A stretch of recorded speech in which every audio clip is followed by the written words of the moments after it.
नमस्कार साथियों, आवाज लोकतंत्र की न्यूज चैनल में आप सभी लोगों का स्वागत है। साथियों, आज हम सबसे पहले तो चुनाव आयोग और ईवीएम मशीनों को सबने बधाई देना चाहिए। बधाई इसलिए देना चाहिए कि देश में सबकी नजर हरियाणा चुनाव के ऊपर में थी और जो तर्क वितर्क लग रहे थे और जो ईवीएम मशीन ने करिश्मा कर दिखाया और चुनाव आयोग का जो करिश्मा रहा, काफी चर्चित। आप लोगों ने सभी ने देखा होगा, एग्जिट पोल के जो आंकड़े आ रहे थे, जो रुझान उनके दिखाए जा रहे थे। एक एग्जिट पोल ने, जितने एग्जिट पोल के ऊपर में काम कर रहे हैं, सबने अपने अपने तरीके से हो रहा, लेकिन सारे के सारे फेल हो गए। बड़े बड़े अखबारों में जो कागज के ऊपर कलम घसते रहे, वो भी धराशायी हो गए। सिर्फ गोदी मीडिया खामोश बैठी रही क्योंकि उनको डायरेक्शन ही वैसे थी। सबको यही अनुमान था कि हरियाणा से तो कांग्रेस आ ही रही और जम्मू कश्मीर का जो विषय है, वहां से बीजेपी आ जाएगी। धारा 370 जो उन्होंने वो किया, हटाया, वो वहां से आ रही। और यही मानसिकता बीजेपी की भी रही है कि हम तो वहां से सरकार बना रहे हैं, हम वहां बहुमत में। और हरियाणा में चाहे मोदी जी हो या अमित शाह हो या भारतीय जनता पार्टी के तमाम दिग्गज नेता हों या उनसे जुड़ी हुई आरएसएस हो, सबकी सोच यही थी कि हम तो हरियाणा खो चुके, हरियाणा से हमारी सरकार नहीं। वहां की सरकार कांग्रेस की झोली में जा रही है। लेकिन वहां जो मुख्यमंत्री थे,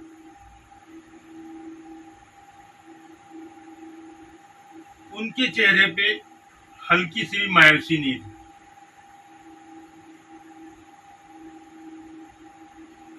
उसके पीछे का कारण वो जानते, लेकिन भारतीय जनता पार्टी के जो बाकी के नेता है, सबकी हवा निकली हुई थी। यहाँ तक कि प्रधानमंत्री मोदी जी जो है, उनके अभी चेहरा उतर गया हुआ था। उसकी भी वीडियो हम लोगों ने डाला है, काफी वायरल भी हुई। वहां के जो मतदाता है, सबको भी पता था कि हमने वोट किसको दिया है, किसकी सरकार बन। लेकिन हरियाणा के जो मुख्यमंत्री है, जिस दिन मतगणना होने वाली है 8 तारीख को, उन्होंने 7 तारीख को ये ऐलान कर दिया, कोई कुछ भी कर दे, लेकिन सरकार तो हमारी ही बनने वाली। सारे लोग हकबक हो गए, चैनल्स हो गए, बड़े बड़े पत्रकार हकबक आ गए, एग्जिट पोल वाले सारे हकबक आ गए कि ये कैसा दावा कर रहे हैं। दावे के साथ साथ में वो ये भी कहे प्रेस कॉन्फ्रेंस लेकर के कि सरकार हमारी ही बनेगी और उसके बाद में कांग्रेस हो या बाकी जो लोग हो, ईवीएम मशीन के ऊपर में रोना रोएंगे और गाना गाएंगे। तो वाकई वैसा ही हुआ कि जो रिजल्ट आना शुरू हुए, सिर्फ बीजेपी का खाता खुलना शुरू हुआ। मजे की बात तो ये है कि ईवीएम मशीन जो वहां मतगणना के लिए लाई गई, कुछ मशीनों में उनकी बैटरी 99% चार्ज। साथियों, ये सभी जानते हैं, कोई भी इंस्ट्रूमेंट अगर चार्जिंग के ऊपर अगर अपन वापरते हैं, उसको एक बार फुल चार्ज करते हैं और 5-6 घंटा वापरने के बाद में उसके कुछ परसेंट तो क्या, अधिकांश परसेंट बैटरी उतर जाती है, कम हो जाती है। उसके बाद 2 दिन बाद में वो बैटरी अपने आप कैसा फुल चार्ज होगी। देखिए, वो तो स्ट्रॉन्ग रूम में रख दिया, वो बंद करके रखा हुआ, वहां लॉक लगे, बड़े बड़े सुरक्षा कर्मी पहरेदारी कर रहे हैं, उसके बाद भी ईवीएम मशीन फुल चार्ज हो रही है 99%, इसका मतलब चोरी हुई है। ईवीएम मशीन में डकैती डाली गई है। अब ये डकैती किसके तरफ से की गई, ये तो इसी के ऊपर से समझ में आता।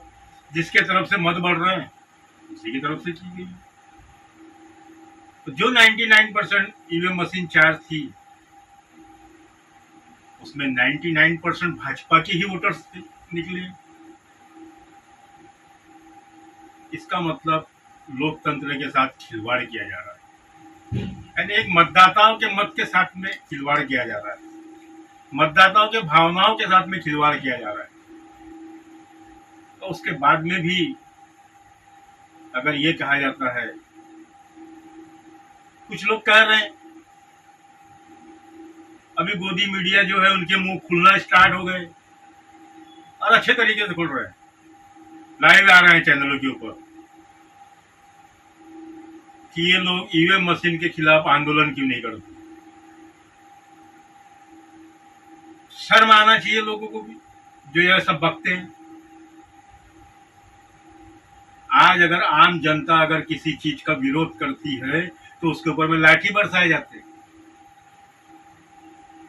सड़कें खोद दी जाती, कीले ठोक दिए जाते हैं, जेलों में ठूस दिया जाता है। ये किसान आंदोलन के समय आम जनता ने देख चुका है। मराठा आंदोलन के लिए महाराष्ट्र में जारंगे जी आंदोलन कर रहे हैं। ऐसा नहीं कि उन्हें आश्वासन नहीं दी गई, सिर्फ आंदोलन तोड़ना पुरते लालीपाप उन्हें दिया गया।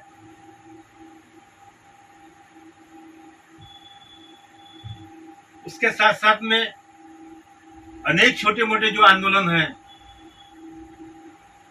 सबको ऐसे ही आश्वासन देकर के उनके आंदोलन कुचल दिए जाते। अगर आंदोलन से पीछे नहीं हट रहे तो उनको झूठ मूठ की केसेस लाद करके सलाखों के पीछे भेज दिया जाता है कि कैसे भी करके इनका आंदोलन टूट जाए, खत्म हो जाए। वो चीजें चल रही। ईवीएम मशीन के खिलाफ में ये सबको पता है। यहाँ तक तो हाईकोर्ट सुप्रीम कोर्ट के जजों ने भी आंदोलन किया और वो लगातार उसका विरोध भी कर रहे हैं। जब न्यायपालिका में काम करने वाले वकील लोग भी उस चीज को मान रहे हैं, ये चीजें गलत है। जनता की भावनाओं के साथ में, उनके लोकतंत्र के साथ में खिलवाड़ किया जा रहा है। केंद्र में जो बैठी सत्ता है, सरकार है, उसके कानों में जी नहीं और रोंगेंगे भी नहीं, क्योंकि सत्ता में बैठी उसी हालात में। अगर टोटली ये इतने स्वच्छ है, इतने ईमानदार, इनको बैलेट पेपर पे चुनाव करवाने में क्या तकलीफ है? सिर्फ बैलेट पेपर पे चुनाव करवा ले, पर ये हो नहीं सकता। उससे उनको पता है कि दूध का दूध और पानी का पानी हो जाएगा, दूध अलग हो जाएगा, पानी अलग हो जाएगा। तो सत्ता में बने रहते हुए तो ऐसा कर नहीं सकते, और ऐसा जरूरी भी नहीं है कि वो ना करें कि इसके ऊपर अंकुश नहीं लगाया जा सकता। हाँ, थोड़ी तकलीफ है। कुछ समय पहले सरकार जो मैं कर रहा, सॉरी, न्यायालय जो थे कुछ मामलों में स्वयं संज्ञान ले लिया करते थे। अभी दुख इस बात का होता है कि न्यायालय स्वयं संज्ञान नहीं लेता। नहीं तो न्यायालय अगर स्वयं संज्ञान ले ले कि सालों से ऐसे मामले उठ रहे हैं, जनता हलाकान हो रही है, जनता के नैतिक अधिकारों का हनन किया जा रहा है, और वो संज्ञान लेकर के अपने यहाँ मामला दर्ज करके उसके ऊपर में फैसला सुना सकते, लेकिन सुनाया नहीं, ना वो संज्ञान लिया। और आज नहीं तो कल लेना ही पड़ेगा। हरियाणा का चुनाव खत्म हुआ, आज आप अखबार उठा के देख लो, अब उनकी नजर है और वो कह भी रहे हैं, भारतीय जनता पार्टी के उप मुख्यमंत्री जो है यहाँ देवेंद्र फडणवीस जी, वो कह भी रहे हैं कि हरियाणा की तरह महाराष्ट्र में भी होने वाला है। यानी इसका मतलब ये है कि उन्होंने मानसिकता बना लिया कि हमने एक तरफ तो खेला खेल लिया, डकैती डाल लिए, हम सक्सेस हो गए, और वही खेला वही डकैती यहाँ भी डाले। उसी तरीके से महाराष्ट्र में होने वाला उनका कहना, और ये वीडियो पूरा वायरल भी हो रही। उसके साथ साथ महाराष्ट्र में कब्जा करने के लिए वो नए नए हथकंडे भी अपना रहे हैं। खैर, उनके जगह कोई दूसरी भी पार्टी अगर सत्ता में रहती तो चुनाव के समय हथकंडे वापरती, नए नए प्रलोभन जनता को देती, नए नए स्कीम लॉन्च करती,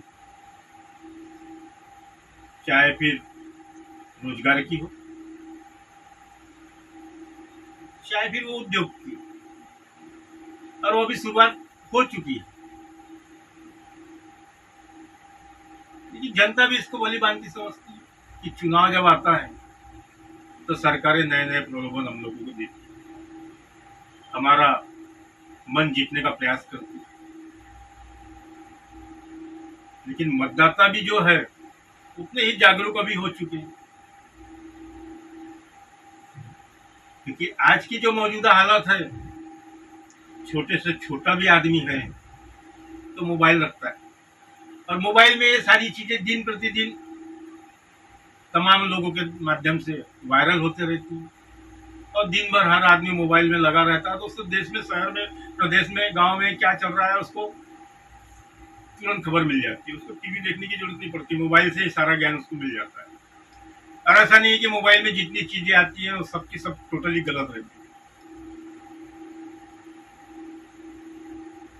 जो भी वीडियो आ रहे हैं 99% गलत है, सभी